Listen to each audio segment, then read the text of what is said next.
We can never catch a break, man.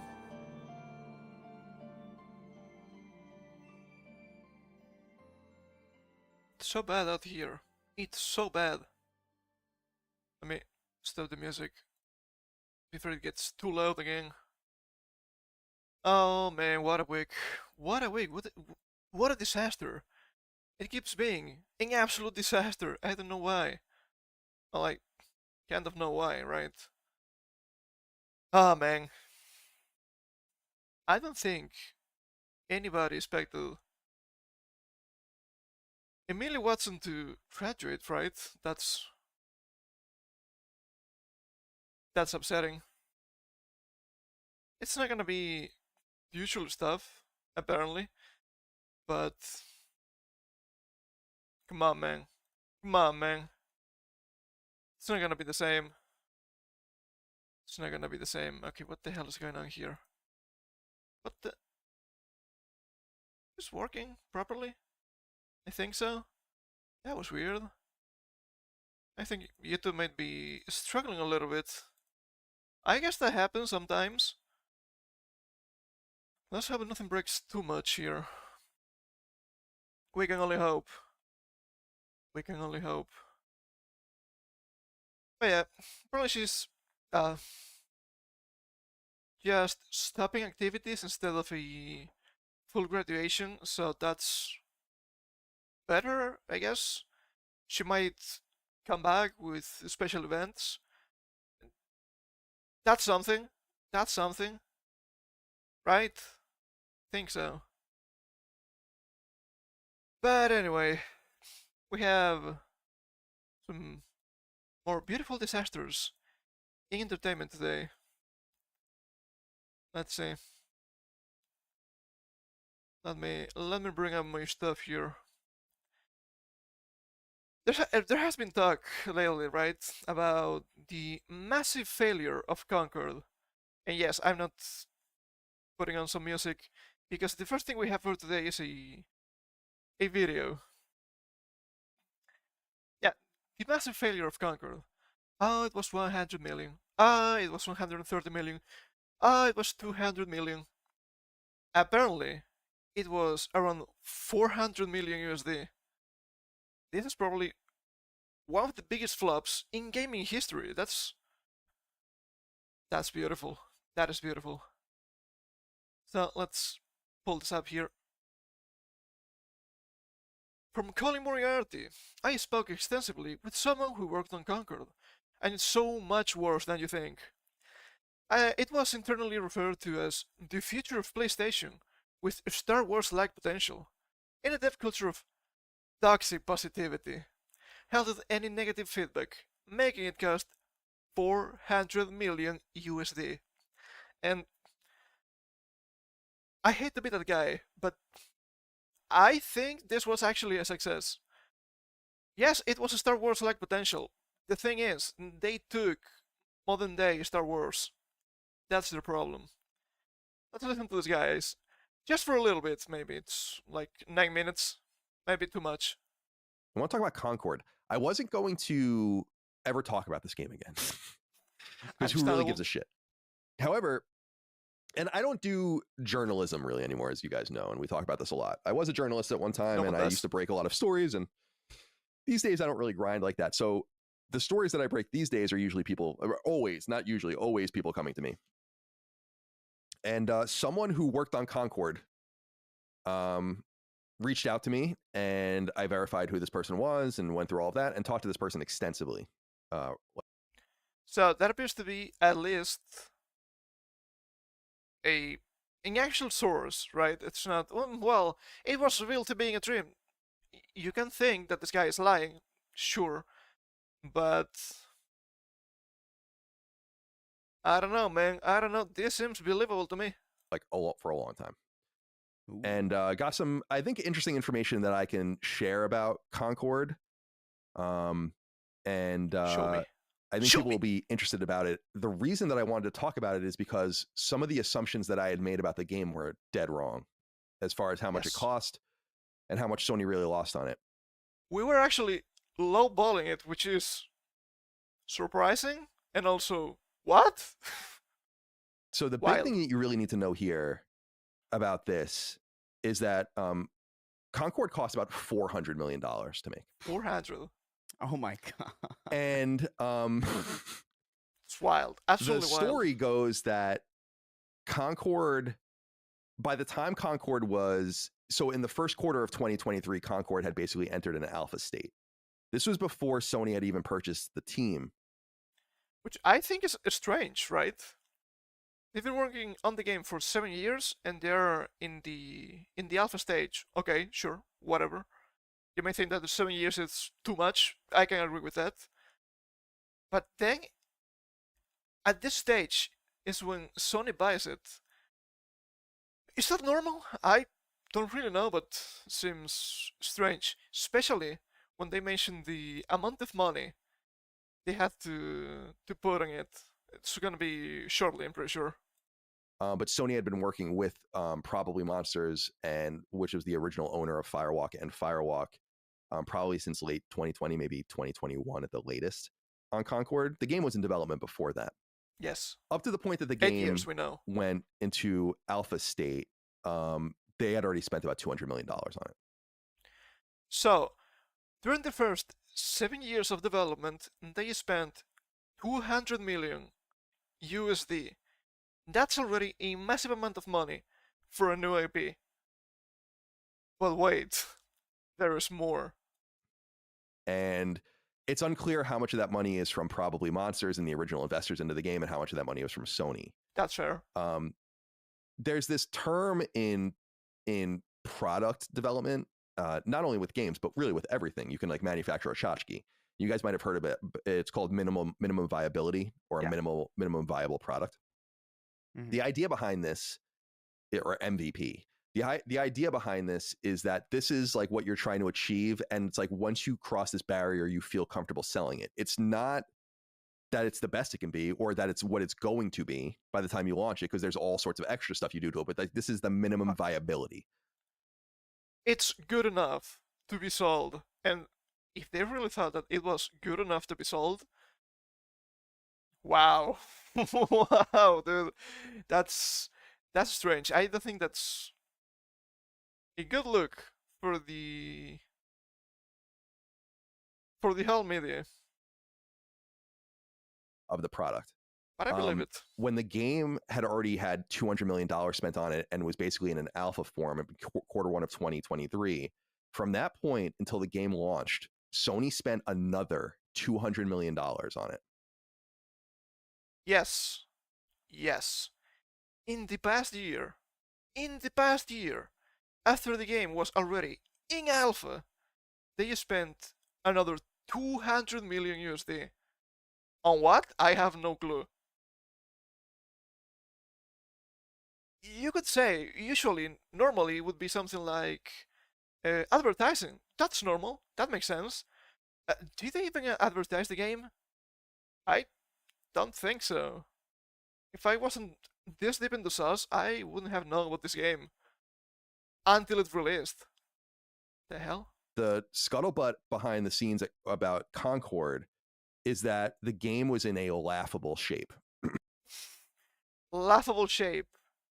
And do you see the state it was released in? I don't think the game was necessarily broken, but there were other obvious problems with this, right? When it was shown. And also, the game was in a laughable state after 200 million USD? I don't know what to tell you, man. I don't know what to tell you. As some people said, you could give me 400 million USD. I have no idea about game dev. Well, that's not fair, right? I don't know a little bit about programming, so it's not the same. And we could release something better just because you know how to invest. Because you're not investing in a negative way. It's so strange. It's so strange to me. And this is Sony. They're supposed to be big. They should be good, right? I don't think they are. Basically, like when the alpha was ready to go and they were kind of being like, we're ready to kind of get moving towards getting this thing out in the next year or two. It was in such horrible shape that Sony felt like they needed to spend that much money again. So, 200 plus 200 to get the game to the MVP status, not to the status of it being like a great game. Yes, that was, by their own definition, the good enough to be sold. So at this point, when they had practically no sales, they had practically no players, and they actually unreleased the game. It's so weird because they spent 200 million and the game was ass, and they had to spend another 200 million to make the game something. So it seems like those 200 million USD investments cancelled each other out, and they ended up with nothing, which is not good. You wasted 400 million USD on literally nothing. And I don't know if you've seen the images. I've seen that on YouTube. I've seen that on the Twitter machine. They were selling, where was it? Walmart? Something like that. In boxes. The Conquer game for literally $1. What are you supposed to do? What are you supposed to do now? It's so strange. Get it to just viability. And that at that time in Q1 2023, there was nothing done. They had nothing done. So it was just a rushed job. And yeah, it was not good enough. It was not good enough. Like, a major expense was having to urgently outsource much of the game to other studios. Funny how that works. Funny how that works. We spent 200 million and 7 years to make a game, but it's so bad we have to spend another 200 millions to outsource it to other companies. And then we tell you, no, but this has nothing to do with de&i. It has everything to do with de&i. I'm so sick and tired. I'm so sick and tired of pretending that it has to do with de&i. To finish building the game out. And that two fundamental things were not worked on at all up to the point in which the game was shown in alpha. Onboarding. It's funny. Nothing about that. No, like there was nothing about how players get on, like how they make their character, all that kind of stuff, or, choose their character and get there, and monetization. Two very expensive, very specific and boutique things that happen to games like this. Monetization. So funny. And so that's the first thing that I wanted to say, is that it's not only about the ongoing cost, which would be in the millions to keep the game going per month. Yes. But that the game cost about $400 million to make, soup to nuts. Sony put most of that soup to nuts. Okay. money in, and it is not only so, because we had kind of said like this must be Sony's biggest loss ever on a game, and it is. Yes. It's the biggest game Sony's ever released from a budgetary standpoint from the first party or second party. It's absolutely wild. It's absolutely wild, and this is pretty much their point here, and I think that's really fair. But they repeated themselves a little bit, so I'm going to jump to a different thing now. There you go. Some ruins here. Always nice.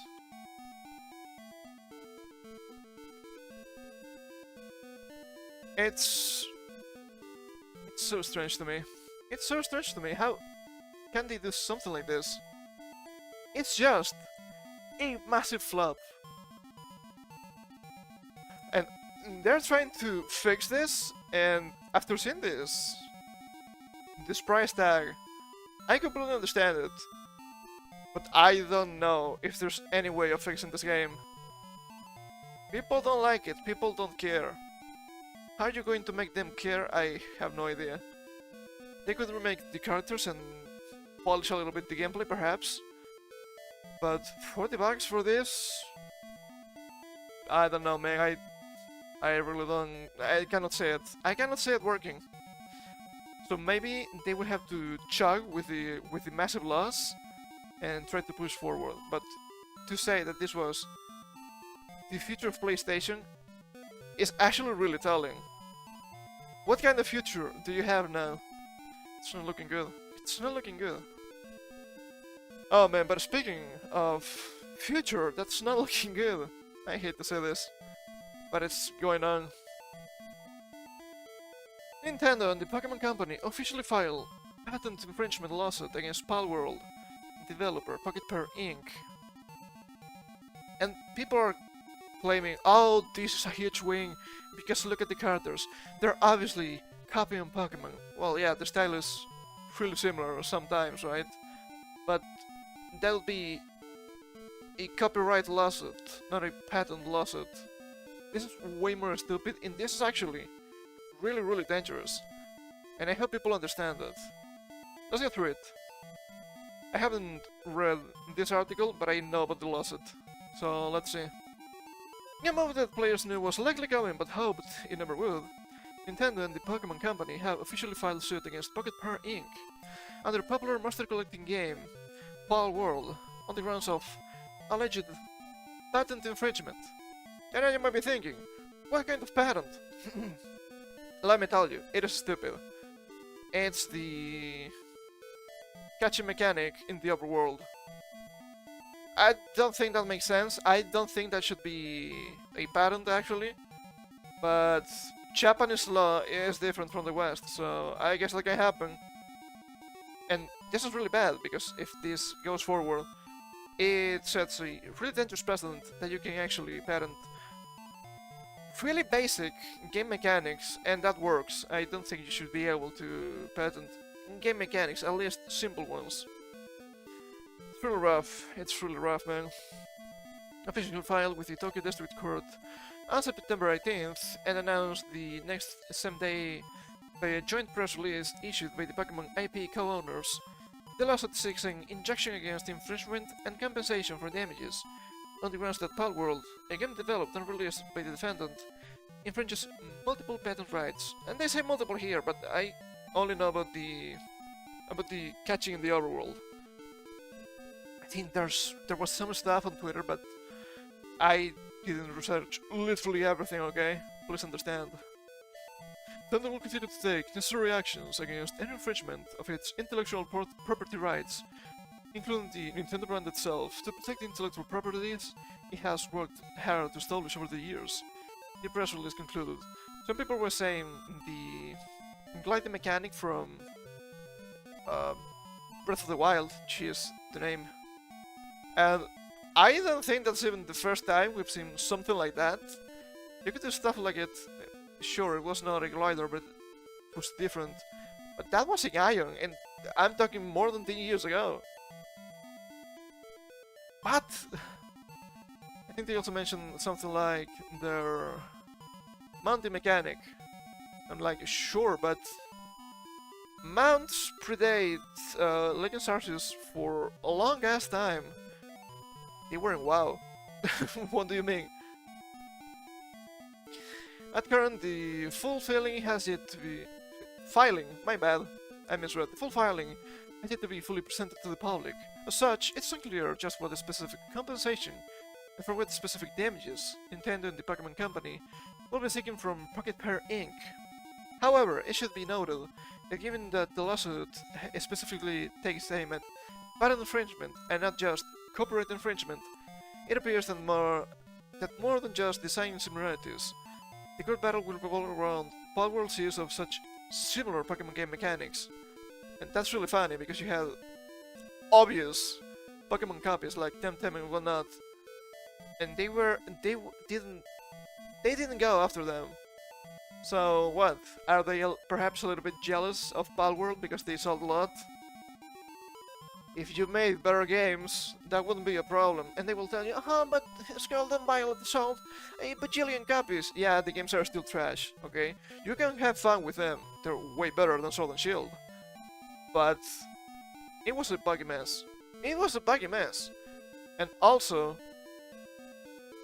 once again, it's just open world slop. Because it's a big region. And you can go whatever you want, and there's really not that much stuff, I have to admit. So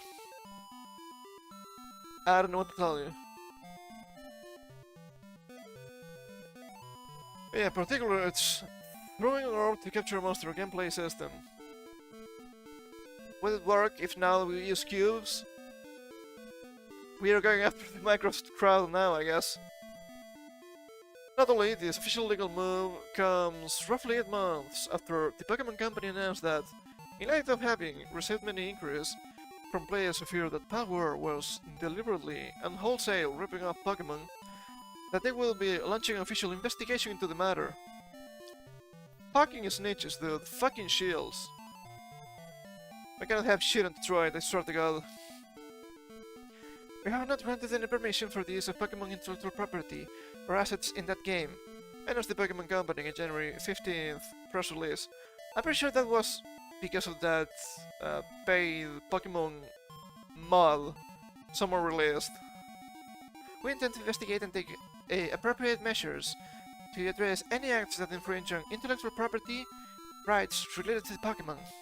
We will continue to cherish and nurture each and every Pokemon in this world, and work to bring the world together through Pokemon in the future. How about making better games? Let's be real, the games have not been that good in the past decade.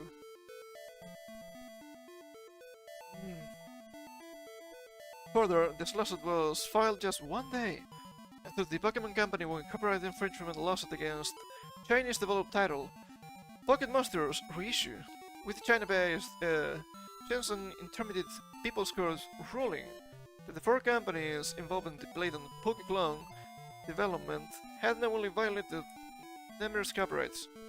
So I guess they're a little bit more brave now, but still, I don't think it's the same.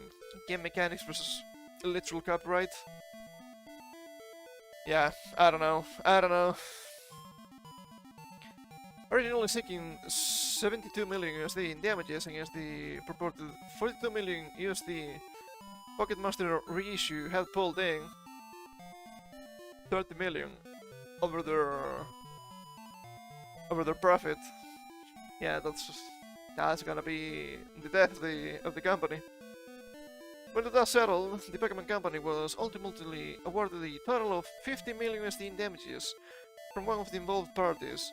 Meanwhile, the remaining 3 have filed an appeal against the ruling. It's China, but yeah, it's not looking the best. As of writing, Pocket Bear Inc. has yet to offer any public comment regarding their new legal troubles. Well, they said something like, well, we have no idea what kind of patterns you're talking about. And I also remember back in the day, when people were accusing them of, oh, you're stealing them Pokemons and whatnot. They were like, okay, but we're in the clear legally. We did that. We had to be sure. So let's see what happens. But yes, I think Pokemon Company and Nintendo winning this one is actually gonna be really bad for gaming in general. You cannot copy basic game mechanics. We're gonna get mad and we're going to sue you into oblivion. Not like this, man, not like this. These huge corporations need competition. If you don't give them competition, look at Pokemon. The past 10 years, pretty fucking bad, not gonna lie.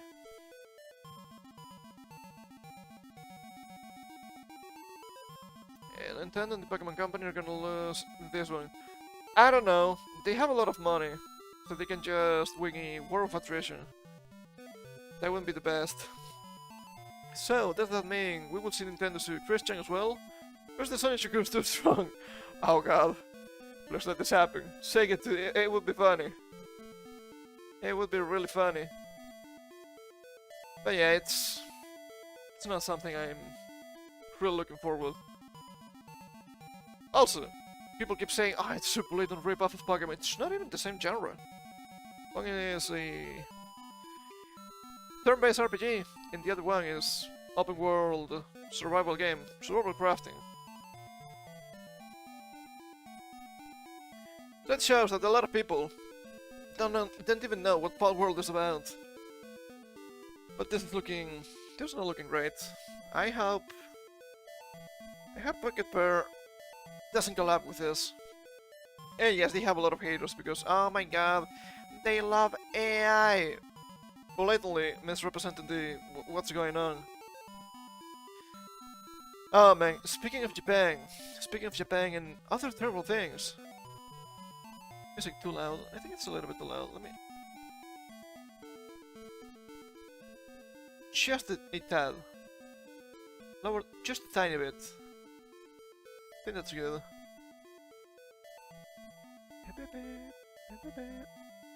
Okay. Where am I? There I go. Speaking of Japan and other terrible things. Japanese consultant cited for the New York Times Assassin's Creed Shadows buff piece revealed as former Sweet Baby Inc. employee. Would you look at that? Is that surprising? Not at all. Not at all. But this story is actually fascinating to me. A prime example of the incestuous nature of the modern day video game development and video game journalism industries. An industry consultant whose anecdotal experiences were cited by the New York Times as proof positive that Assassin's Creed Shadows is being well received by Japanese audiences has been found to be former employee of them sweet babies. Oh man. And then they will tell you, oh, but we won Gamergate. You think so? You think this is a win? This bullshit keeps happening. And it's happening more and more nowadays. It's so bad. It's so bad. We need to call them out, at least. So obvious, just pure propaganda. Excuse me. Published by the outlet on September 11th. Curious. The vtuber Black Samurai in Assassin's Creed Shadows. So staff writer Zachary Small speak with a number of individuals, including the game's creative director Jonathan Dumont, art director Fiore Dansera, and franchise executive producer Alexis Gauthier, in service of countering the very noted backlash to Shadows, a historical treatment of its setting. And this is just pure whistle wording, right? Nothing new, but it is still disgusting. The backlash over Assassin's Creed Shadows, explained the New York Times staffer, compelled the French company Ubisoft to remind players that its games were ultimately works of fiction. Although grounded in history, and that's the problem, the whistle wording. Experts say that Yasuke was possibly enslaved as a child before arriving in Japan and later sent into the samurai class during the Sengoku period. This is still disputed. It's not clear. It is still not clear. And you have people saying it is, and you have people saying it's not. And let's be real. Let's be real. How can he be samurai if he doesn't have a clan name? That doesn't make any sense to me. He was there, sure, but come on now. Also, are you really going to put a massive black man in Japan, the only massive black man in Japan, as one of the assassins? Seems like a bad idea. Assassin's Creed games also included fantastical elements, like death spies and godlike aliens and mythological weapons. Well, we all know that aliens are real. I've seen the History Channel, okay, I do believe in ancient aliens. Aliens, the pyramids, it's wild! It's a joke, okay, it's a joke. It's just a funny haha, please understand. In addition to allowing the aforementioned members of the Shadows dev team a platform to defend their creative choices, Small also spoke to Kazuma Hashimoto, a Japanese consultant and translator who purportedly works with the Western video game industry. Aliens are real. I do believe in aliens. Welcome, Dio Brando. It'd be sad, right, if aliens weren't real. Are they godlike? I have no clue. It's interesting to think about. I might need to do some alien investigations at some point. Where was I? Ah, yeah. As for his thoughts on the discourse, Hashimoto briefly asserted it was people in the West who were upset with seeing Yasuke as a samurai. And yes, we're going to uncover a little bit about this guy, but I think it's funny that everywhere I see his name written as Kazuma Hashimoto. That is, first name first, last name last. This is Japanese name. Shouldn't be last name first, first name last, at least in some places. It's clear why, but we will get to that in a little bit. While to the casual reader, Hashimoto's insight, as provided, may appear as coming from a neutral standpoint, a deeper dig into his background reveals that the consultant actually may be arguing from a very ideological basis. Imagine my shock. Imagine my shock, it keeps happening. Per the consultant's own LinkedIn page, between February 2020 and April 2023, Hashimoto served as a freelance narrative design consultant for none other than diversity-based video game consultancy company, Sweet Baby Inc. Ah, the Sweet Baby, the gift that keeps on giving. And it's so funny, because this is not even the only consultant agency that does this bullshit, but it's always them Sweet Babies. What's going on? It's so strange. While there, Hashimoto provided consultation in various AA and AAA titles under Sweet Baby Inc. Includes work on unannounced Square Enix, Ubisoft, could it be? Assassin's Creed Shadows, it could be, we don't know. But I think it would be pretty obvious if it actually was Shadows, because Japanese consultant for the Japanese-based game, that would make sense. And Insomniac titles, Insomniac sounds familiar, that's Spider-Man games, I believe. Alongside researching and crafting characters for coming titles for both new and existing IPs. Assisting in foundational world building and character creation for new IPs. This has included writing lore for gameplay maps and backgrounds for major characters. It would be so funny if this guy was the one who wrote Yasuke. It's far-fetched, I know. It'd be funny.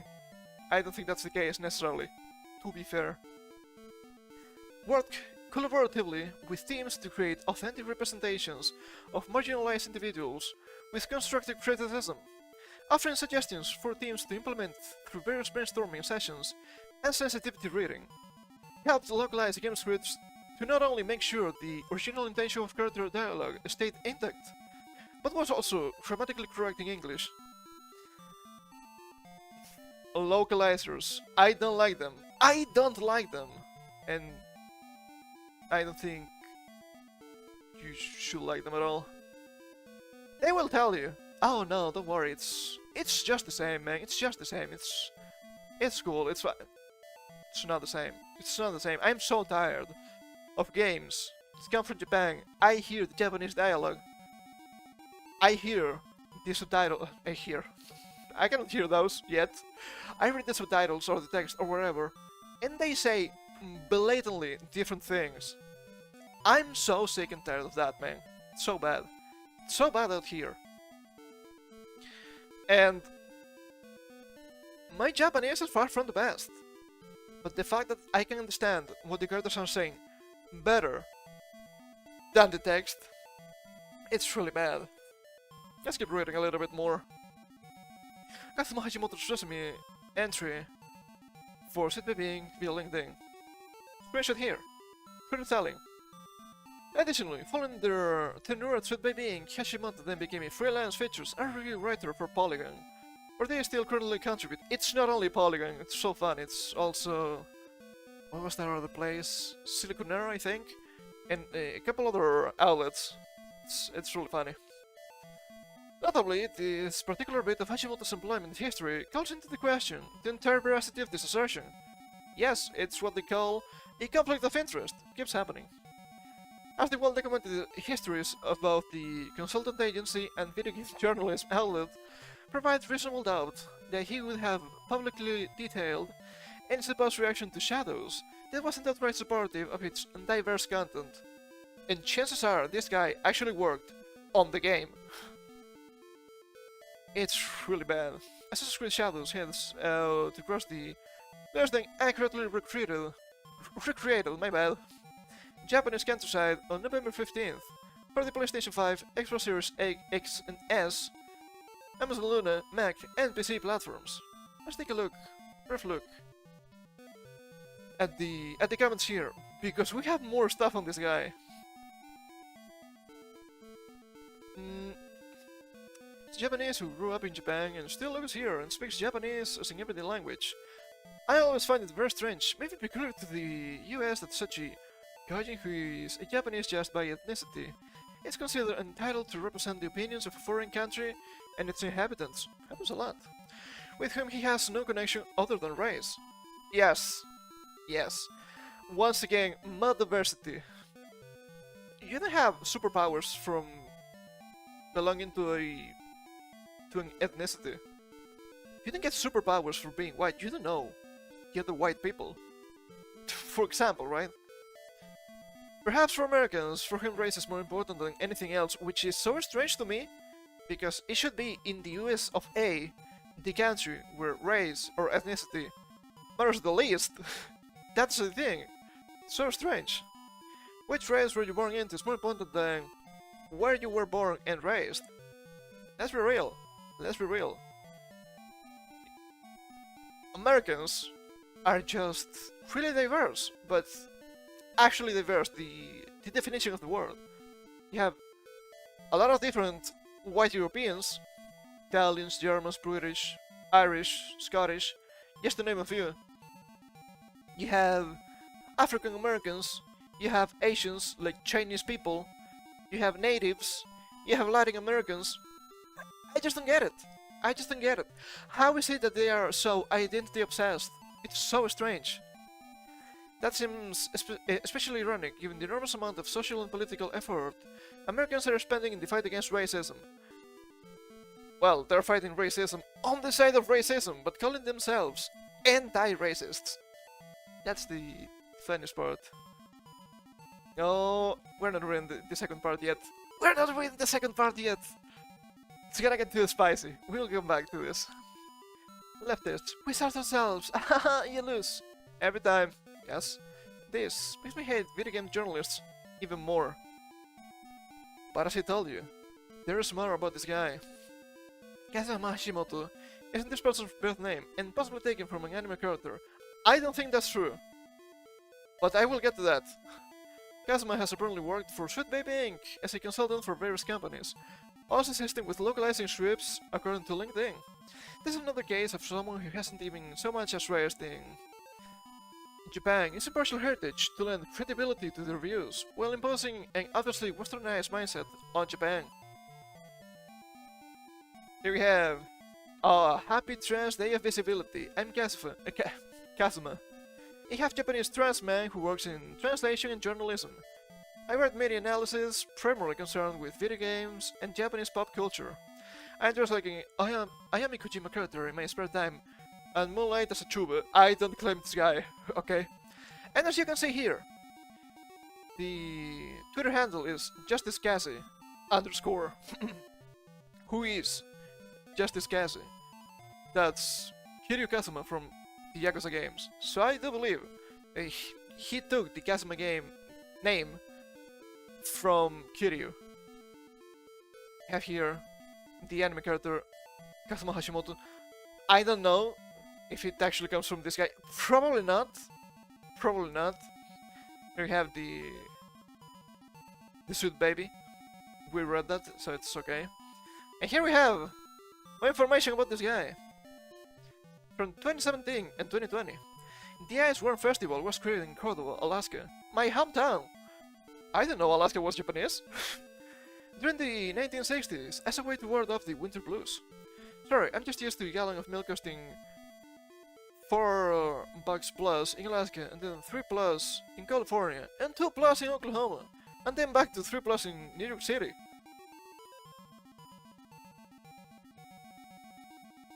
Yes, they will tell you, oh, what, we got the Japanese people. Well, like, half from Alaska. It's not the same as an actual consultancy from Tokyo or Osaka, right? Go back to this one.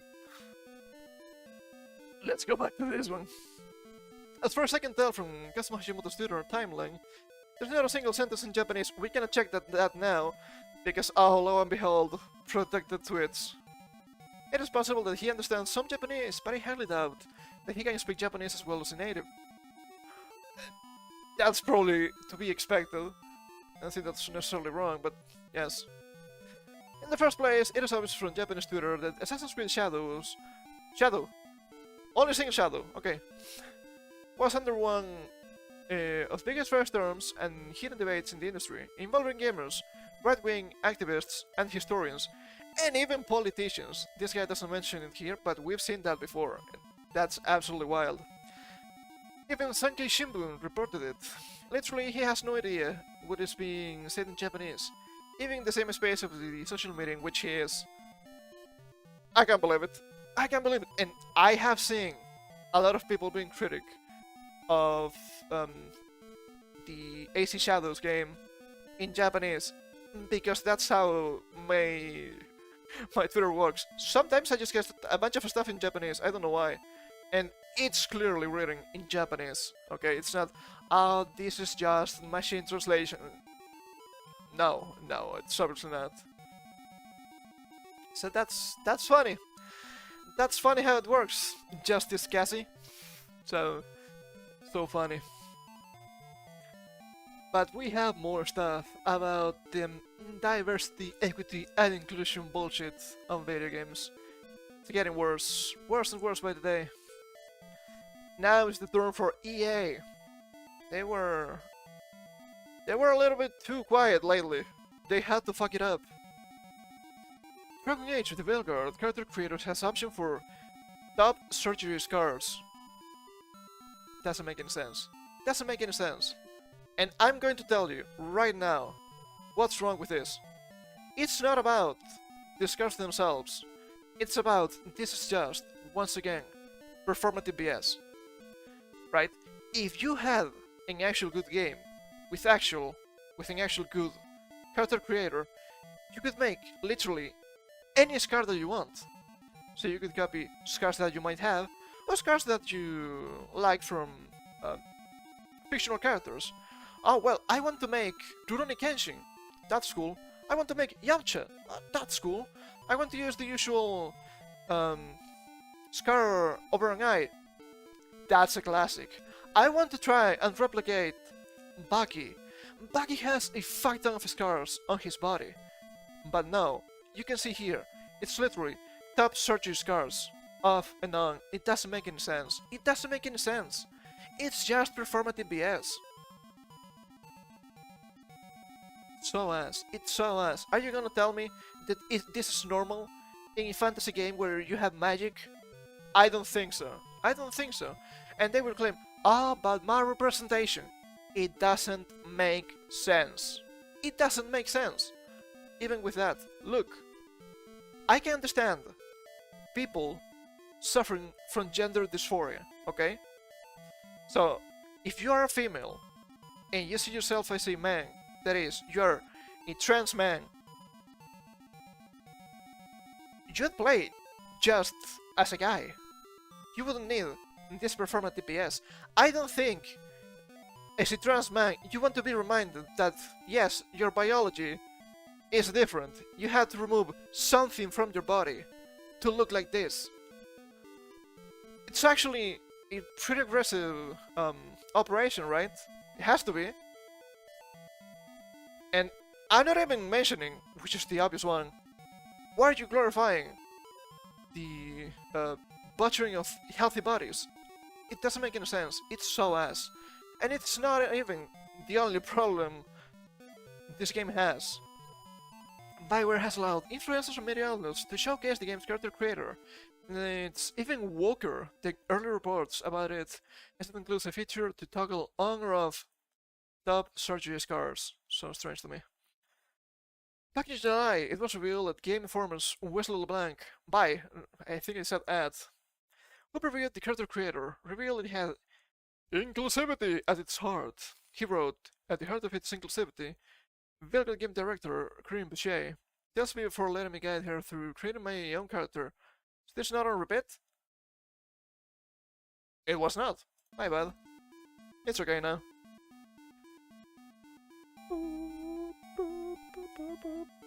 It's so nice. He wanted to reveal that the character creator allows players to choose between 4 different races: elves, Qunari, humans, and dwarves. Very normal. It also allows for more detailed looks at each, and the ability to choose pronouns with she, her, he, him, and it. Well, it would be it's. This is possessive after all.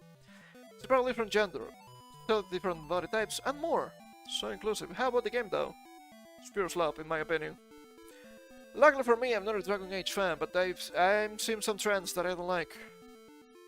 Furthermore, the character creator also features full nudity, because the game is a mature RPG. And to be shame, who is a man pretending to be a woman? So rough. Apparently, the full nudity is needed to choose your character's undergarments. Well, just like Cyberpunk, right? Could be worse, I suppose. LeBlanc also revealed you can finally dye your hair with non-traditional colors. How many times? How many times do I have to notice that? He concluded, revealing there are 4 voices that one can choose from. They include English masculine, English feminine, American masculine, and American feminine. The pitch of the voices can be adjusted. I'm so tired of English dubbing, like UK English. Sounds so bad. Sounds so bad. It's been revealed by multiple YouTubers that the character creator does include pronouns and allows players to select man, woman, and non-binary for gender. On top of this, it's been revealed that the character creator features an option to toggle tap searches cards. Just drink a potion. Also, apparently, there's actual like magic in the setting that lets you transmutate yourself to the other sex. So it's not even logical. From what I've read, once again, I have no idea about Dragon Age, so this is just second-hand information. It is abundantly clear that Dragon Age the Veilguard is political and ideological propaganda, disguised as a video game, and its primary objective does not appear to entertain customers, or provide them with an escape or any kind of fun, in such cases, but is to indoctrinate them with transgender ideology. The game is currently attempting to normalize this ideology by including top surgery scars in-game, as well as all the various other customization options that allow players to blur the lines between male and female. Need to take a sip already. So the second one, or third.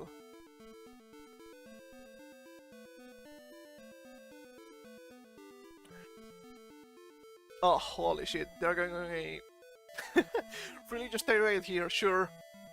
I will humor you, that park place, why not? This ideology leads to destructive real-world behaviors. Archbishop Alexander Sample of the Diocese of Portland explains how adopting so-called preferred pronouns is the first step in the path to destruction. Some supporting aspects of social transition may seem benign, even humane. What a humane society this is! Such as using someone's preferred pronouns and actively affirming his or her perceived gender. However, well-intentioned, this kind of endorsement may help shepherd a young person on a path of unnecessary medicalization. Hate Big Pharma? That's kinda based, okay? We can all hate Big Pharma, it's non-partisan. His Excellency continues.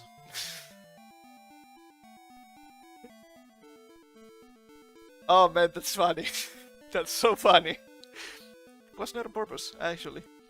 Social transition is often the first step towards hormonal surgery.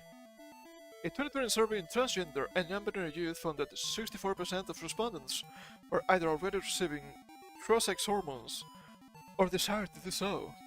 Intelligence researchers first used puberty blockers and... Look, I don't care. It's not the point. Yes, you're going on a tirade. We all know that's just pure clown world, come on now. Character creators not the only example of this attempt at normalizing disorder and sinful behavior. Sinful. The game's creative director, Chuck Appler, previously confirmed that all of the companion characters in the game would be pansexual. I guess they are actually main character sexual, I suppose. It's not that rare, but still, limitations are not that bad, guys. Boucher made similar comments to IGN. IGN's Alex Stedman reported, Boucher insists that they are all specifically pansexual, and that might come through in what you learn about their backstories. Maybe I was wrong, that's fine, it happens. Boucher then explained, their past experiences and partners, they'll reference them, and indeed, who they'll become romantic with. Sure. He continued. For instance, with Sue Harding. I'm gonna be playing a straight male character flirting with her, but I choose not to pursue romance. She might get together with Taj. To my perception, my identity has no bearing on their identities, and that comes through really strongly. It's just a fucking video game character. It's not real. It's not real people. It's not that big of a deal, man. They are literally objects. It's fine. He went into detail. It's not until the later parts of the game where she really commits to romance, and it gets pretty spicy. Cringe. Cringe as fuck. And it's not only that they have the top surgery scars, which is cringe as fuck, but Dragon Age, the Veilguard, the female character max glut size and maximum boob size. Miles will fix it. And I do love Scratch Point's reply here. I'm not sure why anyone would even waste time trying to mod it. The mere fact that they have mutilation scar options present means the game itself is going to be riddled with the same ideological dribble. And you can see here, max ass. And it's not an exaggeration when I tell you, even my ass is bigger than this.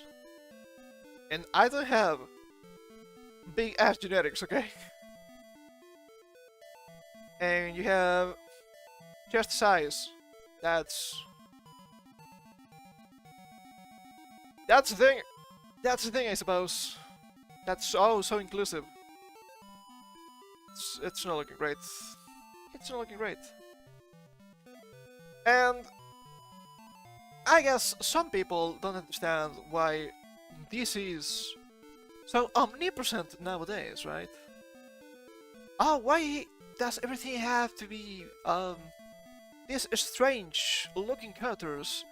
Oh, they have to look like real people, like the ugliest people possible, usually, which is also a different kind of issue in itself. Well, let me tell you why. From Variety, nearly half of video game players say creation and self-expression are their main reasons for gaming. New study finds. Ah, man.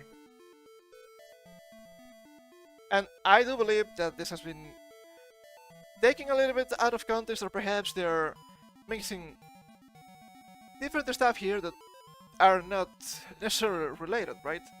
Creation and self-expression.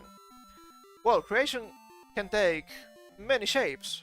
They have like a Minecraft screenshot here. I don't think building entire worlds in Minecraft has anything to do with self-expression, for example, right? So strange. It's so strange. Could be whistle-wording. It's weird to me. A new study has found that while stress relief is still self-reported as the top reason people are playing video games, 46% of gamers now list creation, imagination, and self-expression as their main motivations for gaming. If in the survey these three were the same option, you have to admit that creation and imagination are closely related, but self-expression, not necessarily. So that's a problem. Envtubers is up 10% from last year. This is from April, May this year, 2024. So, you know. For entertainment website, an online fan community fandom's 4th annual Inside Gaming Report. This fandom is, yes, the Game Week's fandom. So funny. We need to make our own game, you know, where game journalists are the enemy and the people who show this stuff in games, lol. I don't think that's good, actually, you know? It should be no real-world politics, that's the point. You have the Alex Jones game, which I played when it released late last year. And yes, it's fun, but at the same time, you have to admit it's kind of cringe, you know? Not all games should be like that, but it gets so annoying, man. It gets so annoying. Because you try to call them out, but shame doesn't work. They are literally shameless. Literally shameless. It's ass. What can you say? I don't like it. And they keep doing it, it's just pure incest. But then they hate the incest game, I don't understand. It's so strange, man, it's so strange. Let's keep reading a little bit.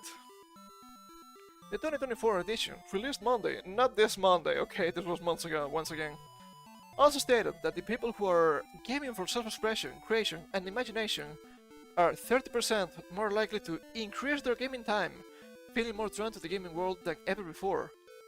Well, yeah, once again, Minecraft, for example, if you're building literal worlds, and that take a lot of time, and when you're building, you actually get really absorbed by the game.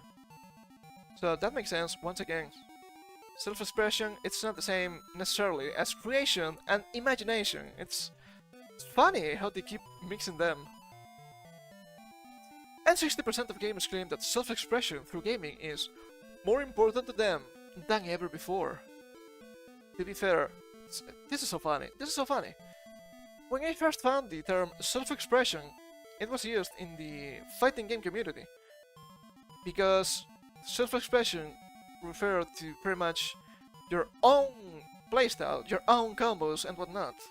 Not just doing whatever everyone else is doing. So, it's funny how it's now just self-expression, derogatory. In titles including Minecraft, Fortnite, and Roblox that allow for personal expression through extensive customization options, open world exploration, and other game updates. Once again, this feels like whistle wording. If it feels like whistle wording all the time, it might be. From character customization to cosplay and content creation. Oh man, that's not a red flag at all. Video games have empowered gamers, my bad, to explore, express, and enhance their identity. Their identity. Derogatory. Nearly 2/3 of gamers claim it's easier to be themselves with a controller in their hands. That's sad. That's really sad. Fandom CMO Stephanie Fried said, Fried. What a last name. With the growing significance of gaming as a means for self-expression and personal evolution, it's crucial for brands to connect to these motivators to help players bring their gaming personas to life in the real world. That's funny because they're actually doing the opposite. Because instead of being as cool in real life as in the game, now you're as lame in the game as in real life. I don't think that's a win for us. And it's so funny. So funny. Fandom's study was compiled by a survey of 5,000 determined and gaming fans globally, and combined with proprietary insights from Fandom's first-party platform data of over 350 million monthly users, 45 million content pages across 250,000 wikis. I don't think this matters too much, but sure, why not? It's just information. Additional findings include, in Fandom's own words, 80% of respondents feel their gaming identity differs from their real-life identity. That's kind of sad. That's kind of sad. You can be yourself, okay? You can just be yourself, and that's good, and that's cool. But I guess some people are scared. On both sides, okay? On both sides. This is not partisan. However, half of respondents claim they prefer to be more like their in-game personality, IRL, and 72% would feel more favorably towards brands that help them achieve this. That's disgusting. That's disgusting. This is especially true of 18 to 34-year-olds, multicultural, specifically African Americans and Hispanic audiences, as well as women and non-binary audiences.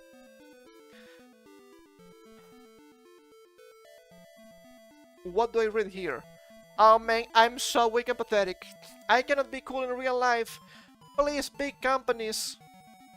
Let me be cool in real life. I will pay you money. That's so weak. That's so bad. So disappointing on people. So disappointing. 32% of gamers want their physical appearance to be more like their in-game appearance. Once again, this has been reversed. Instead of being as cool as in the game, now you're as lame as in real life. 64% believe that gaming communities are vital safe spaces where they can truly be themselves, presenting opportunities for brands to foster and cater to these communities.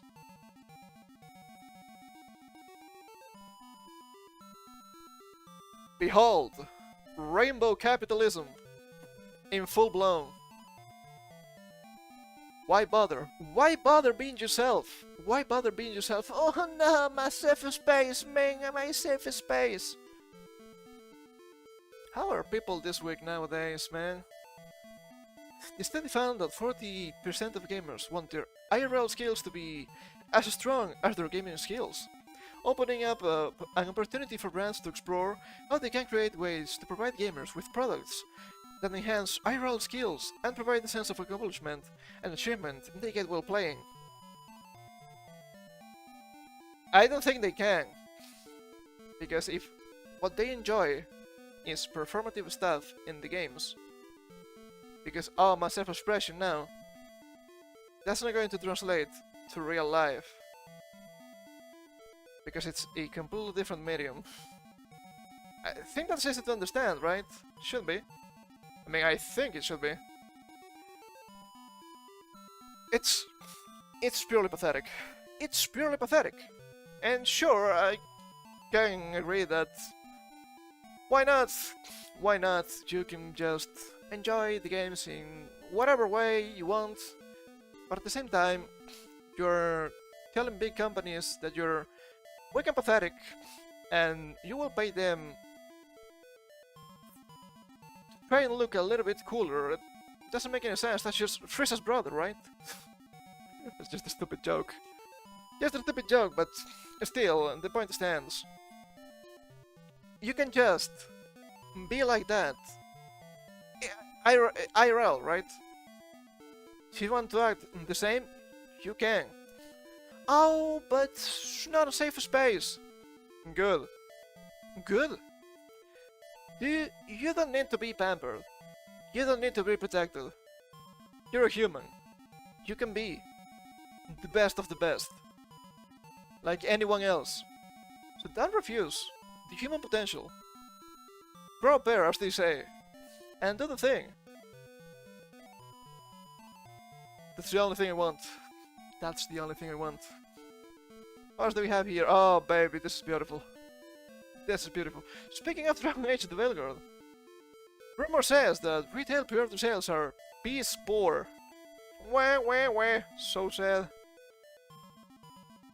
Any rumor claims that Dragon Age the Veilguard retail sales are piss poor in the wake of a newly released hands-on preview trailer that was banned by gamers. YouTube Dr. Disaster shared, I have an acquaintance in the retail world, someone who runs 9 stores that sells video games. And I am hearing that these ratios that we're seeing in damn near every video released for Dragon Age the Veilguard, these ratios are correlating with piss poor pre-sales data. I wonder why. I just wonder why.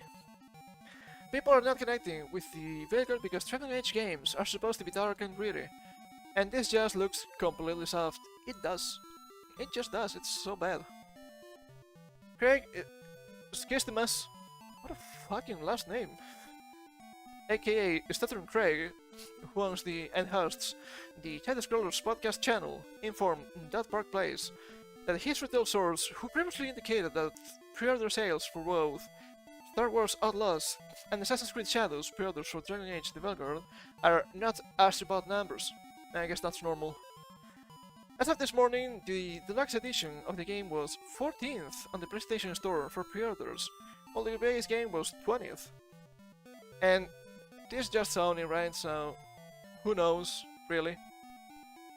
But I don't know, just some stuff here. Just like Assassin's Creed numbers, they're close. A bunch of games I've never seen before, like Undisputed. What is this? NHL 25 doing better and all that stuff. It's really hard to tell.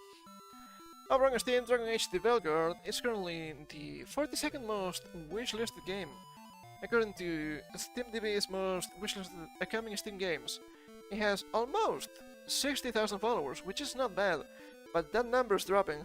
I've seen it, that number's dropping. And you have Mouse, PI for Hire, Act Raiders. Around here, you have Dying Light the Beast, you have Fallen Frontier. I don't know what to tell you. Hard to tell. As noted by Dr. Disaster, this information comes in the wake of a hands-on preview of Dragon Age Development uploaded to IGN's YouTube channel that currently has over 321,000 views. It also has over 17,000 dislikes and just 11 likes. It's an approximation, right? So it's not entirely clear. Of note, Asmongold's roasting of the aforementioned IGN video has over 725,000 views. It has over 22,000 likes and just around 800 dislikes. What do you make of this rumor that Dragon Age Development retail pre-order sales are piss poor? Oh my god, I'm sure your $1 or $2 will be missed. They will keep failing, and they will like, why did you buy the game? You told me it was not for me! What am I supposed to do? Oh my god. Shut up. Guys are annoying. Big if true. Bioware saying this inside. I will celebrate this closure by replaying Dragon Age Origins and Mass Effect Trilogy and enjoying the good Bioware games. As always, the free market will decide. My game journal sense is tingling. Is that a racist, sexist, homophobic, and toxic statement you just made? Possibly. Possibly. Male characters look feminine, and female characters look masculine. Who would think normal people would be repulsed by that? It was a lot. It looks like the modern audience didn't show up to pre-order this time either. Lamau! Yeah, pretty much. And I don't really care about this game. But if they're going to be a bunch of clowns, always making the games worse, because these games are literally worse, fuck them. Just fuck them. Why not? But it's not only Dragon Age, it's not only EA, it's not only Ubisoft. We're being clowns about all of these metaversity BS here. There's more. There's always more. Now, it's time to go back to Europe. I'm sorry to tell you that. But that's how it is. So now, we get to this scandalous move by CD Projekt. Making once again of the worst sort. This is machine translated from Polish, so please bear with me. Are you a man? Or are you a miserable little pile of secrets? You dream of getting into a company like CD Projekt, but you don't have the money? Well, we're sorry, because the next edition of the scholarship and mentoring program is just starting, but only for women. Girls in the Game is a scholarship program aimed exclusively at women, primarily from small towns, who dream of working in video game development. As part of it, high school students can receive 12,000 PLN, that's the Polish money, it's a little bit over 3,000 USD if I'm not mistaken. Grants to cover the costs of education and development, as well as the opportunity to join a mentoring program with the person responsible for education from the very source of CD Projekt Red. There will be workshops and a huge dose of knowledge. This is another edition of what is already a very popular program. In the past, we had the opportunity to check what it's all about and what a CDP representative had to say about it. And they're happy that we are starting recruitment for the 3rd edition of the CD Projekt Red Girls in the Game. The participants of the previous 2 editions showed the whole range of talents, delighted us with their projects, and above all, their incredible development during the program. Their passion and energy inspired us all. The gaming industry needs talented girls, so we encourage all interested candidates to apply and join the adventure. Says Agnieszka I'm not trying to say this name, dude. I'm not capable of. Director of Culture, Diversity, and Inclusion at City Project Red. I think the red comes from the red flag. I'm sorry. Also, the gaming industry needs talented girls. No. Well, yes, but no. Right? They need talented people. Whether they're girls or not, it doesn't matter. If you're going to have girls, yes, at least be talented, I beg of you. We're suffering too much from diversity hires. It's not looking good. It's not looking good, guys. Let's keep reading. Culture, diversity, and inclusion, but without equality. Excuse you, it is actually equity now? The first signs of discontent have already appeared online, concerning de&i in general. Not just this particular case. We wrote about this earlier. At the time it concerned another large publisher, Ubisoft. The Ubi babies. Where the requirement to join the development Ubisoft program was, and is, to be a woman or identify as non-binary. We read that last week. So funny. Since a rather interesting question has appeared on social media, we asked City Project Red Flag directly. Does the company intend to create, or does it already exist, a scholarship in other programs, but for men? We have not received any answer yet. The answer is no, but they cannot say it, because it's illegal. I'm sorry, but that's how it works. It's illegal, so they cannot say it directly. Once again, are you a man? I'm sorry, you cannot participate. And that's what de&i is about, right? They will tell you, oh no, you are so racist, you're so sexist, you just don't want to have them black people, them women people, or them gay people in the games. That's not the problem. I don't care. I don't care, truly I don't. But when everything is performative, when everything is, oh look at me, I'm a minority, it's bad. But de&i is not just that, okay? de&i, and I'm not saying this, it was the Washington Post who said this. Was at least months ago, I read the article, it's funny. de&i, one of their practices, is what they call affirmative action. What the hell is affirmative action, you might ask? Well, that's pretty much hiring quotas, or quotas in admission to college. You must have some entries exclusive to them minorities, be it people of color, be it women, be it whatever. So, what happens? At the end of the day, what happens when you keep hiring because superficial characteristics like skin tone, sex and gender are the same still, sexual orientation, that's what I was trying to say, and all of that trivial. Well, you're gonna keep hiring incompetent people, and it shows. It shows because everything that's going wrong with games lately can be answered because of that. Oh, there's a huge bloat in game companies. Yes, they have a lot of people working there. Because if you keep hiring incompetent people, you're gonna need more people. That means you need more people. That's how it works. Oh, they are spending so much money in video games. Yes, if you have to hire more people, you still have to pay them, even if their work is low quality. Oh, but the game is still so bad. Yes, it's so bad. Why? Because you keep hiring incompetent people.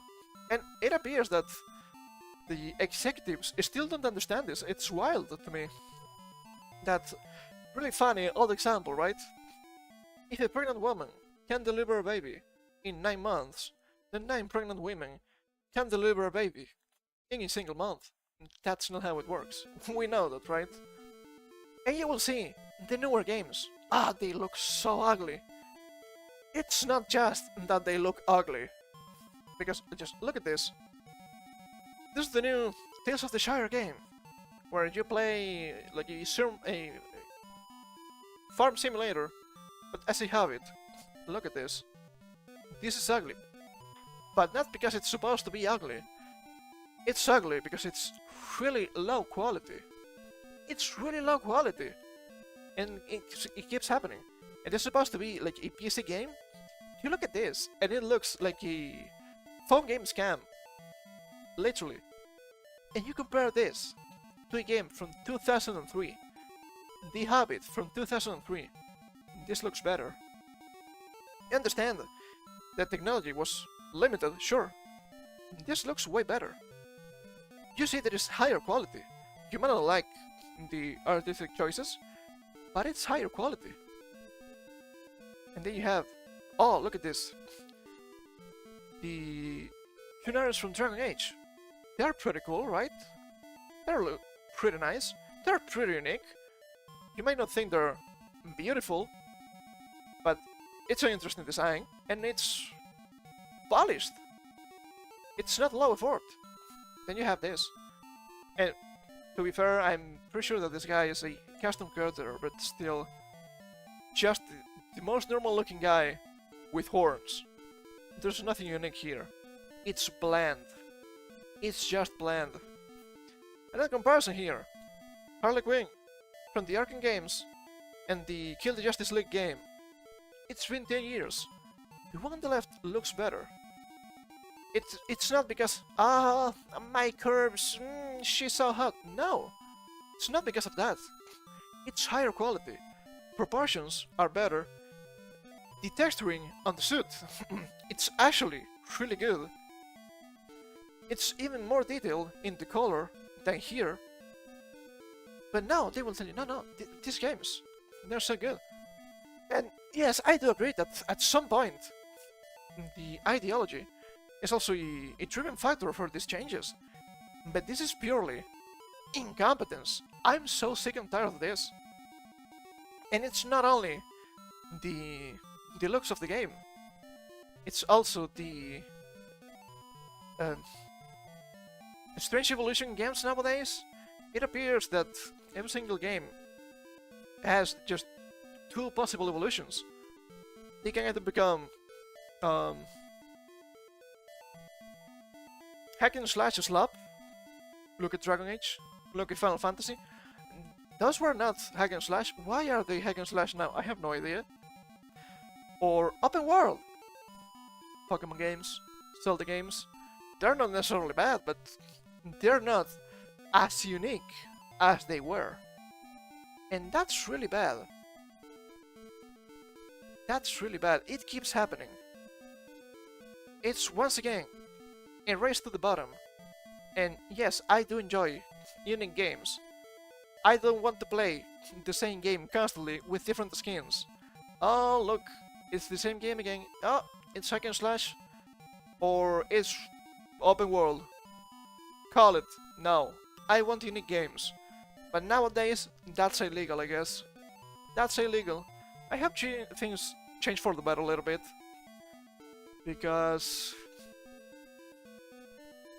even if I have older games to play, it's so sad to see something I love so much getting this treatment. It's actually extremely disappointing. They will say, oh, but indie games are good. Some indie games are good. Some other indie games are really susceptible to being conquered by ideology too. Why wouldn't they? You have the correct opinions, they will give you money. Have you seen the free money that Dashborn got? Close to 1.3 million USD in total. That's a lot of money to make a game, a listing indie game. For an indie game, that's a lot of money. Where's the passion? Where's the passion? Where's the uniqueness? You're gonna have passion, you're gonna have uniqueness. If you keep hiring incompetent people that are there just because my quotas. No. Bring back the passion, please. I beg of you. What else do we have here?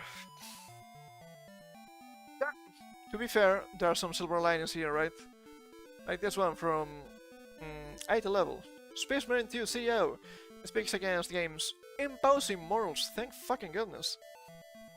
We just want to do some glory kills and get the heart rate up a little. Yes, actually. Warhammer 40k Space Marine 2 has launched to a positive reception, with players generally praising the game and its brutal approach.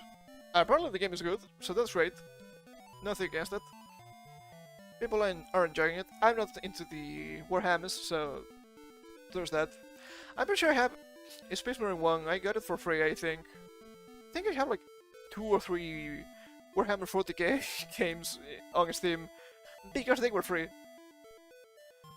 One such person is content creator Asmongold, who released a reaction to Legendary Draw's video called Space Marine 2 is a reminder of what we lost, where he read that the game oozes with masculinity, hell yeah. One for the bros, finally. And evokes nostalgia with its themes of courage, honor, and brotherhood, which we haven't seen so much now in his words. It seems like this was the developer Saber Interactive's intention, as a YouTube user claiming to be the CEO of the company, Matthew Kirk, I think that's how you're supposed to pronounce it, commented on Asmongold's video, saying he wanted to make a throwback game, and criticizing modern titles that impose models on players. When we signed the deal to make Space Marine 2, all I wanted was a throwback game. We had a chance to work on something which by its nature was old school. I can even comprehend many of the current games. Excuse me. Ah! Oh, that was weird. A little bit of reflex there, holy shit. I can't even comprehend many of the current games that we play these days. They're too complex and too much of an investment. I'd say they're not complex enough, actually. We worked on Halo back in the day, and that game could be distilled down to the simplest of shooting loops, but it was entirely addicting. That is what we wanted to recapture, allegedly Kirk said. I mean, you can have complex games and you can have simple games, but simple games should remain simple, and complex games should remain complex. That's the point, in my opinion. He hopes that Space Marine 2 and Black Myth Wukong will bring back the time when games were simply about fun and immersion. I hope. I saw games that made me want to cry with their overlong attempts. That was a weird hiccup. That was a weird hiccup, not gonna lie.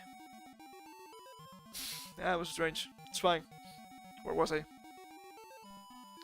I saw games there that made me want to cry with their overblown attempts at messaging or imposing morals on gamers. My god.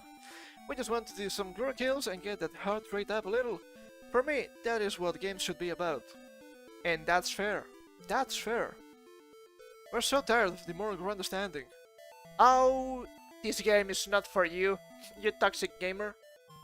The game fails. Why didn't you buy it, you toxic gamer? Well, you told me it was not for me, and also, I didn't want to buy it. What can I say?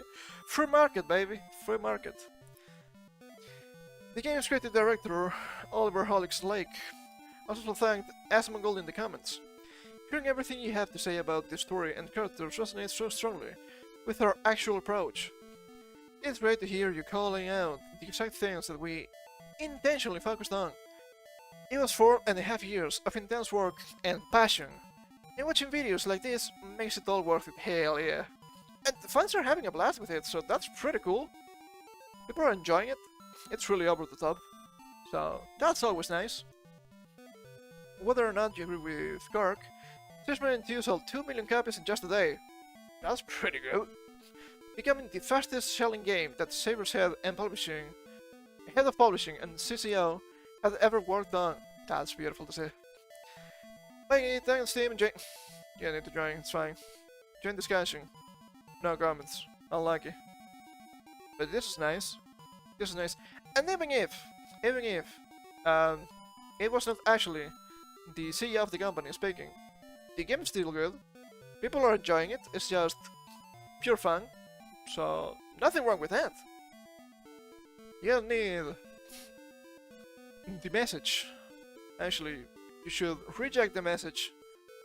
I don't want games to become propaganda pieces, but it happens a lot. And it's pretty annoying. What can you say? Oh my god, my throat is killing me a little bit. Going to meet for a second to properly clear it, take a sip, and we keep reading a little bit more. We have a couple more stuff here, you know.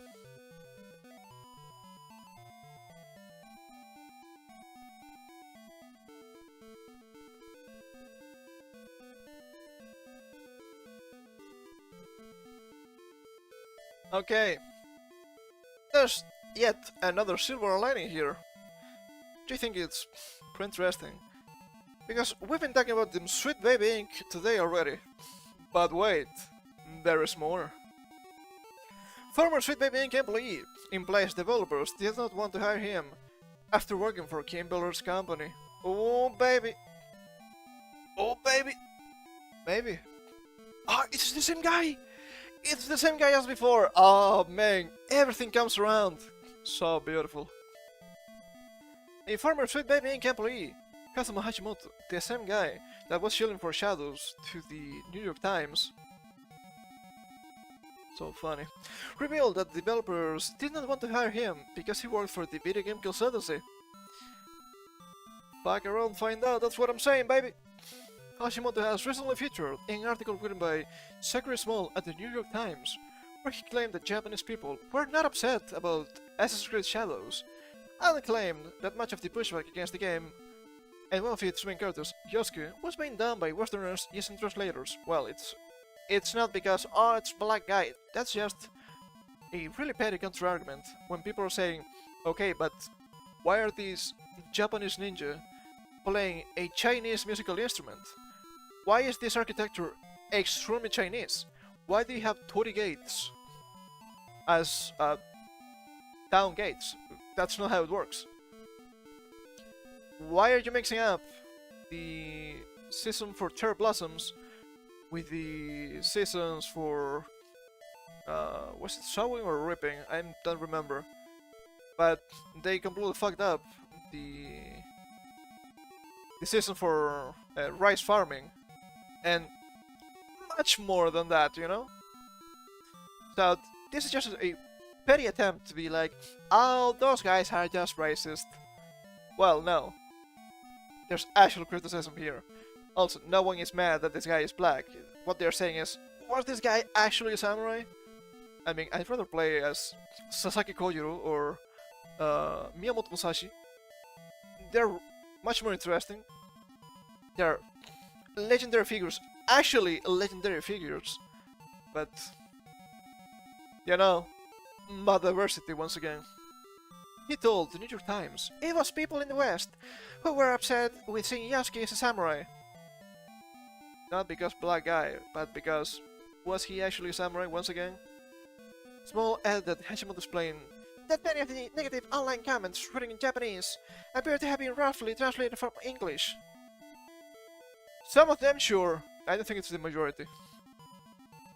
Just my experience, but I'm just another guy spouting nonsense. In a recent Twitch stream discovered by YouTube Smasher... YouTube Smasher? Wow, that's the title. YouTuber Smash JT.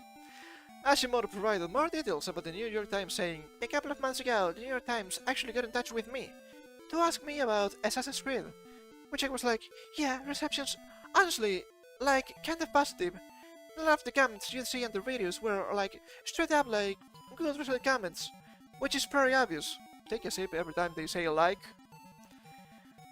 Sip of water, okay? I don't want you to die from alcohol poisoning. You can also die from water poisoning, but that'd be more difficult, I suppose. However, he didn't know that how annoyed the Japanese people are with certain aspects of the game. Because the Japanese people want to play as a Japanese guy in the Japanese setting, that makes sense to me. It would be cool.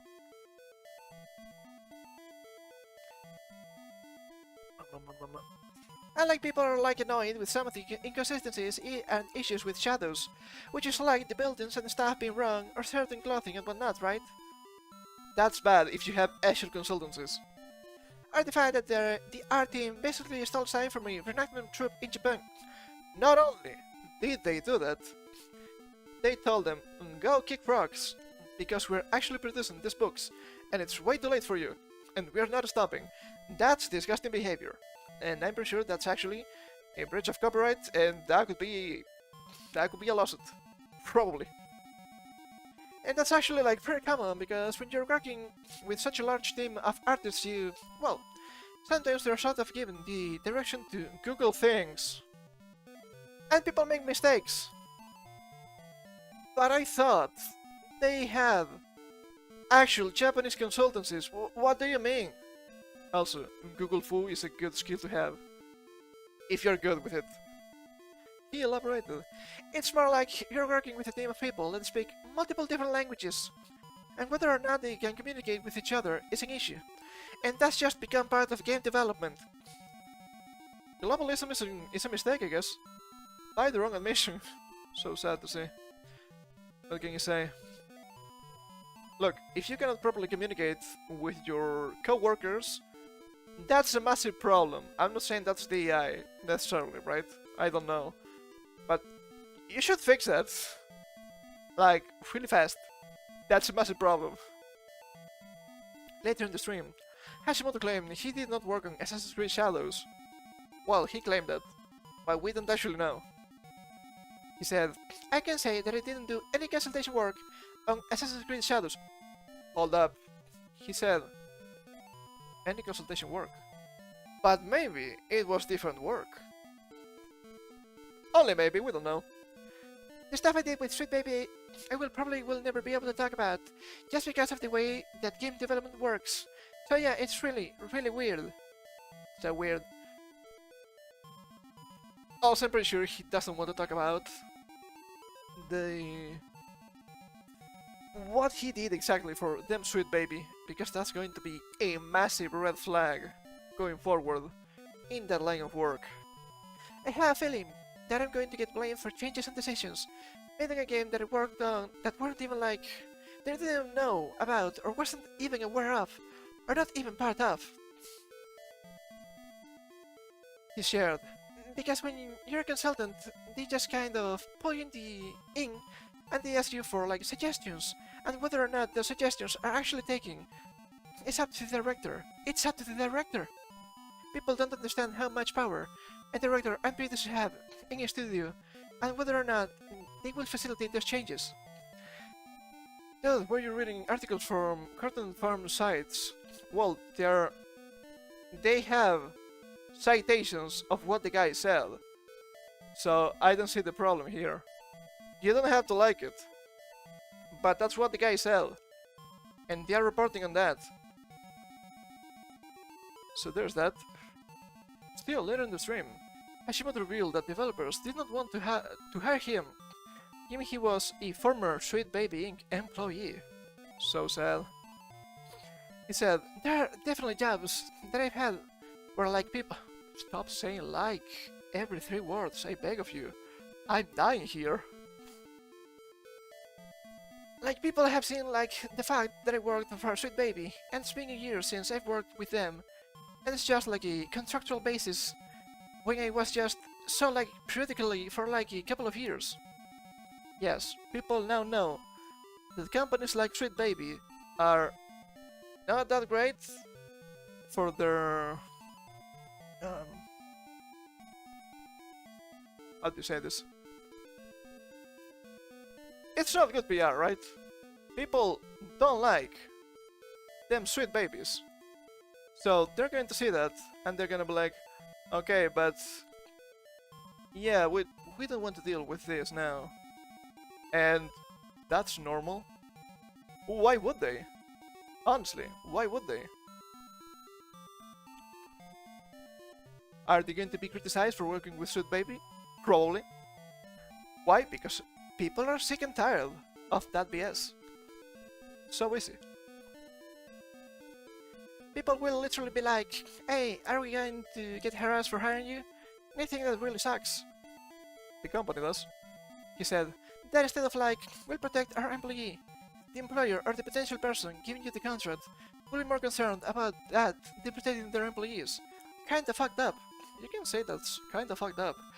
But at the same time, you have to admit, it's just a case of your actions have consequences, and they don't have to hire you because they don't like what you did before. That's how it works. She said, I think annoying is a very good word for it, because people largely doesn't materially affect our work. The vast majority of these companies already know what's going on, and they still hire us. Do you see the duality here of this Hashimoto guy? Do you understand it? So clear. So clear. They know what we actually do, and it doesn't necessarily change our baseline survival. But you're still bitching about because they don't hire you, so what's the deal? But it does change our comfort level, with which we can exist in online spaces. I wonder why. I wonder why. And so it ends up being this kind of like very challenging. It's like it's just a distraction. It's a distraction. It feels very much like it's a time-wasting thing. It's a demoralizing thing. Both can play the same game, I guess. But it doesn't affect your day-to-day. But it's like now set aside. Pillar added. I don't think so. I don't think so. Because once again,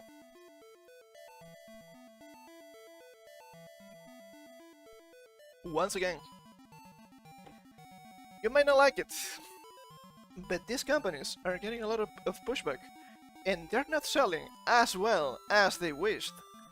So maybe they finally understand. Yes, people don't like this. People don't like this. What do you make of Hashimoto's implication that developers did not want to hire him after seeing Sweet Baby Ink on his resume? It's so funny. It's so funny. Plus 200 comments. That's funny. Good. Being affiliated with Sweet Baby Ink in any way, shape or form should be the brand of death for one's career in the gaming industry. And with what I've learned about this guy from just today's article, he'll have no trouble finding work at the Starbucks or making OnlyFans for all his failure rainbows. My goodness. I like this part. The stuff I did with Sweet Baby, I will never be able to talk about. I guarantee the stuff this world is talking about relates to rainbow propaganda. Could be the case. Could be the case. It's like wondering why they don't hire you at the furniture factory when they find out you're an obsessive pyromaniac. That makes sense. That makes sense. Ah yes, all the Japanese backlash is surely from Westerners using Google Translate, especially the politicians.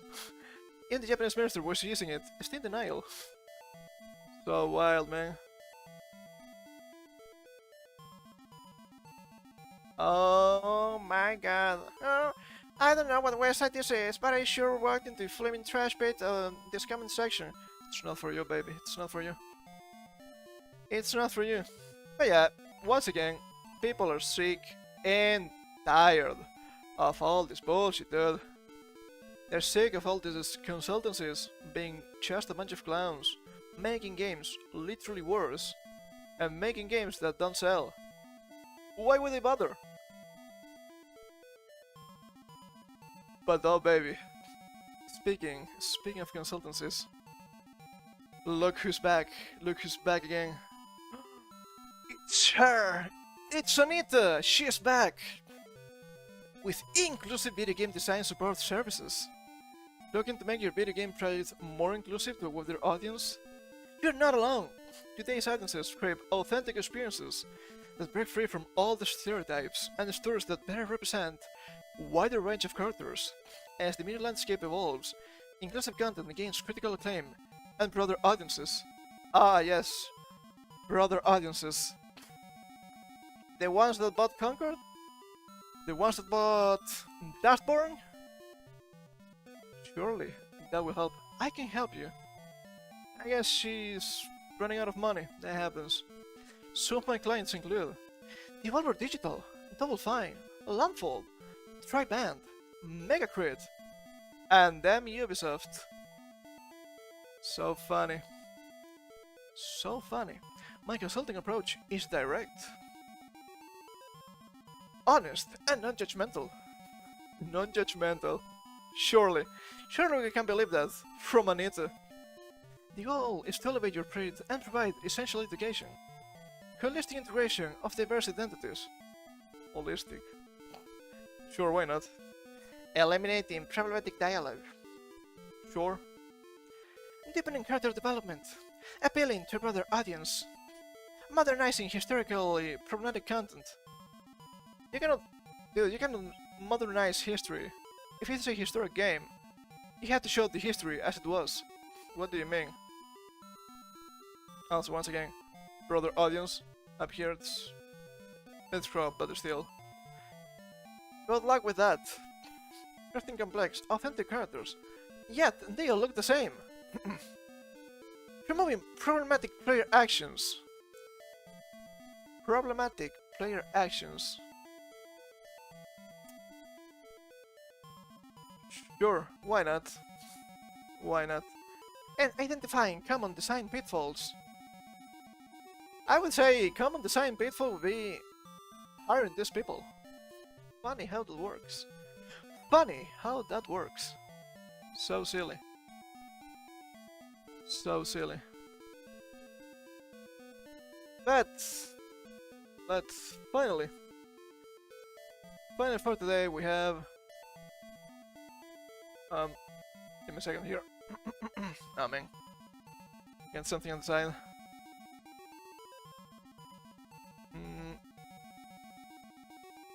We have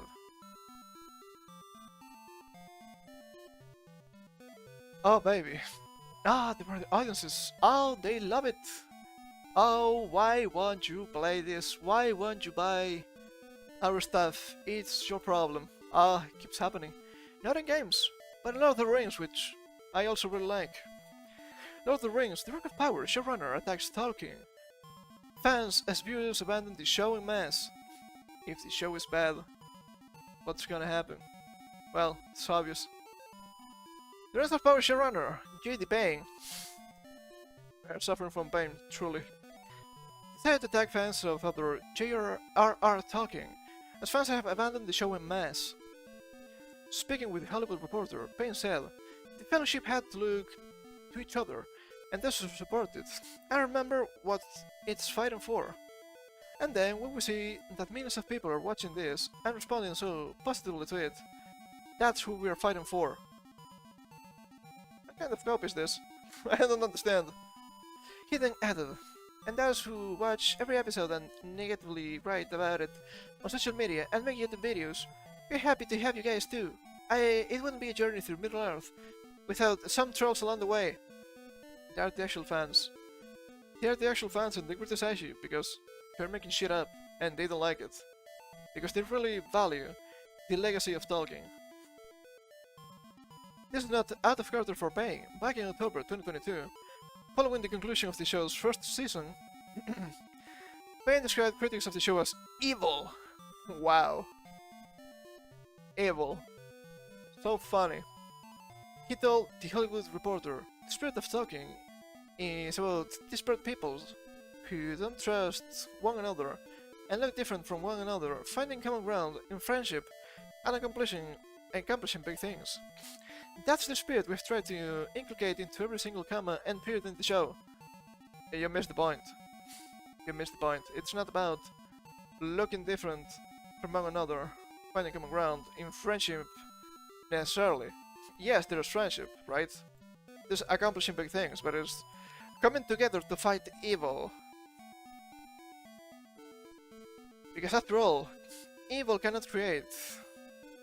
It can only corrupt. Do we see a parallel here? I guess we do. He then addressed critics that this aspiration would be offensive to people and enrage them. It's very hard for us to understand. What are they protecting? I don't see how people who are saying these things think they're fighting for good. They're protecting the actual legacy of Tolkien. For example, guys, being evil is cool actually? No, I don't think so. I don't understand how Sauron or the orcs can be the good guys. Doesn't make any sense. There's a line in episode 7 where Galadriel says, every war is fought from without and within. Even if you're fighting for something you think is good, if you do something worse in that fight, then you become evil. I don't see how people who are saying these things think that they're fighting for good. It's patently evil, he declared. Projection. Projection. Kind of movie theater is this. Oh man. Its most recent comments viewers have abandoned the show en masse. Samba TV reported that the show lost over 50% of its viewers from the first season, when just comparing the two premiere episodes. The data tracking firm revealed back in 2022 that the show's debut episode was watched by 1.4 million USD households over 4 days. That's actually a big number, I suppose. At the beginning of this month, Samba TV revealed that Season 2 premiere was only watched by 902,000 households over 5 days. Yes, less people are going to watch Season 2 than Season 1. That always happens. It's a big drop. Yes, it is a drop of roughly 50%. But if you don't give the people what they want, this is gonna happen all the time. And they keep doubling down, so let's see that Season 3. It's not just Samba TV either. Lemonade also reported that the show only garnered 372.7 million minutes watched for the week on September 6th through September 12th. That is 51% less than the show's second week, where it garnered 764.7 million minutes watched. In its first week, the show only garnered 63.2 million minutes watched, albeit it was only available to watch for a single day in Lemonade's weekly window. That makes sense, I guess. Variety reported the show failed to chart in the top 10, but instead was 37th on Lemonade's chart in its first week. For comparison, the first season, Nielsen reported the debut week, where they released the 2-episode premiere, bearing... I don't think that's 1000 billion, right? That should be 1.253 billion minutes watched. That makes more sense. If you give the Rings of Power all of the first week plus all of the second week data from Lemonade, it comes to 227 million minutes. That's a decline of 33%. And that does not even factor in the fact that the second season had a 3-episode premiere. Ooh, that's a little bit rougher than expected. The total number of reviews per episode on IMDb has also significantly decreased. The Season 1 premiere had over 55,000 reviews. The Season 2 premiere only has over 13,000. That's a whopping 76.3% decline. That's a massive drop. That's a massive drop. And there's not just a decline from the first season to the second season, but as noted by Lemonade, there's already a huge decline just with the second season. The fourth episode of Season 2 only has over 8.9 thousand reviews. That's a 31% decline. People are tired of watching this, and I've seen a bunch of clips, and it looks like ass. And the narrative doesn't make any sense. It's wild. And they think they're making a good series. I just don't get it. How can you make the orcs be relatable? Look! They have wives, they have kids. They're just like elves, but a little bit weird. Surely that's just what orcs are, right guys? Truly, that's just what an orc is. So weird. It gets even worse though if you look at the 5th episode. It only has 6.6 thousand reviews after over a week. That's a decline of 49.2% from just the Season 2 premiere. To highlight how terrible this is, I suppose, Illuminate reported that The Acolyte garnered 380.5 million minutes in its second week. That's more than the 372.2 million minutes watched that Illuminate reported the Rings of Power received in what is essentially its second week. And yeah, The Acolyte is not a good example of how to run things, as we've seen. We're going to make a second season. We're not going to make a second season. So there's that. As noted by Now It's Known on Twitter, the Rings of Power fourth episode is 24 minutes longer than the Acolyte's third episode. Oh, baby. Yeah, that's also a big deal. Thus, the Rings of Power had less watch time despite having a longer episode. That means it's more likely there are less people watching the Rings of Power than the Acolyte. That's not a good comparison for the show. What can you say? We saw its second season get scrapped by Disney and Lucasfilms due to its low viewership. Are they getting a season 3? Maybe. I don't think so. I don't think they should. They should have cancelled season 2 entirely, but here we are. What do you make of Payne's attack on critics of the show while viewers are rapidly abandoning the show? Well, sure. You keep criticizing. You keep criticizing, please. Keep criticizing your customer base and let's see what happens. It's not for you, bigot. Why didn't you buy it? It was not for me. What do you mean? Jesus Christ. And these vandals do their little throw, I guess, their little tantrum. Even normies are not watching their garbage. Just like with the Acolyte. But it's so good, look at them! Is it? Is it? I don't know. I don't think so. If all-time fans are heavily criticizing it, yeah, it's probably not the best. We love our Tolkien, this is just an embarrassment. I have read the books, and I know more than these idiots on the show. Besides, the show doesn't have the licenses it needs to be a Tolkien story. Apparently that's kind of the case. They just have small portions. Bad acting, bad writing, overall bad. God bless the critical drinker, Patriotic and AC for chronicling this joke. Jesus Christ. Sure, because tagging the fans always make them want to watch the show. They never learn. Learning requires intelligence. Jesus Christ. They're rabid here.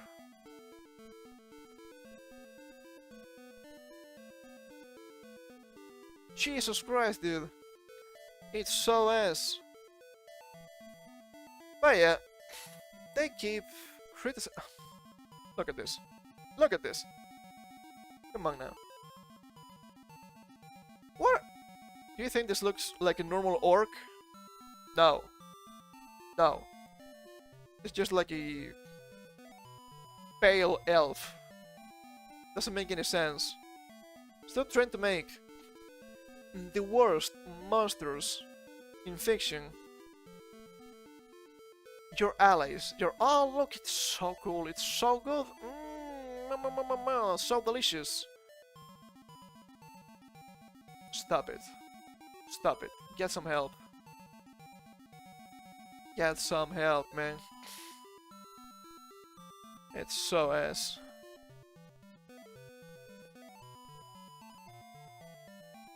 It's so ass. I don't think they're going to learn. Not at this rate. Honestly, it's so strange that they keep falling for this. It's just ridiculous. Just ridiculous to me, man. But keeps happening. So you know what I said to them? Fuck them. Just fuck them. Why would they? Why would they? Just wasting my time with them. You want to make trash? Go on. Let's see what happens. Big guy. Let them crash and burn. That's all I'm saying. That's all I'm saying. They will bitch them all later. Oh, the layoffs. Oh man, we keep collapsing. You keep making trash, dude. What do you expect? If you make trash, people are gonna be like, I don't want to get this trash. Fuck off. And they fail all the time. It happens a lot. Oh man. Anyway. Time for me to take my leave. A little bit earlier than usual, but it was a good session still. So, I'll come back on Monday with some Pokemon. I'll probably play a lot of that this week. I'm feeling 3 days this week for Pokemon. We'll see. Okay, we'll see. It's soon to say.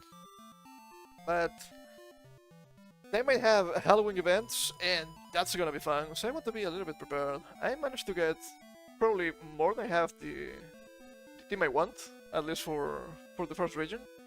So that's pretty interesting. And yeah, we'll hold off the kind of spooky stuff for later, for October. We have some Castlevania. It's gonna be great. It's gonna be so cool. You'll see. But it's time for me to take my leave. So thank you all for coming. I hope you had some fun, even though it's a little bit depressing what we had to mention today. But there's always a silver lining, right? And I will see you all soon. Until then, you know the rules. Take care. Now it's fucked. It's okay, I guess.